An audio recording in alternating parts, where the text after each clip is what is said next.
Почитувани, Македонија влезе во рецесија за само 4 месеци власт на СДС. Зоран Заев стана неславен светски рекордер по тоа што една држава од прогресивна ја претвори во земја која паѓа во рецесија. Рецесијата ја јаде македонската економија.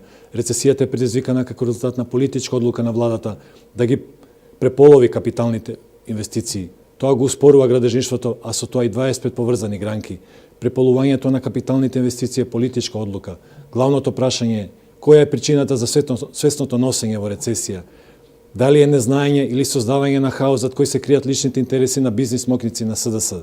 Неспособноста на СДС во управувањето со македонската економија предизвика пад на извозот, намалување на просечната плата и намалување на производството. Сето ова сумарно значи стагнација и итање кон економското дно.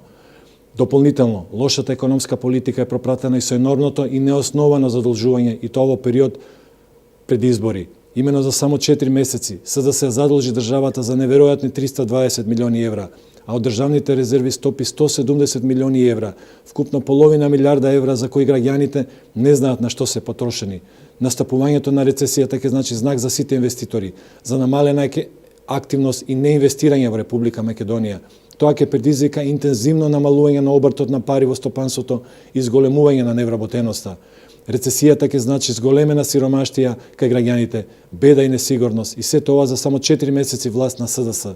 Време е да се стави крај на ваквото расипништво. Граѓаните имаат можност да ја речат не на оваа налудничава политика на СДС на престојните локални избори на 15 октомври. Ви благодарам на вниманието.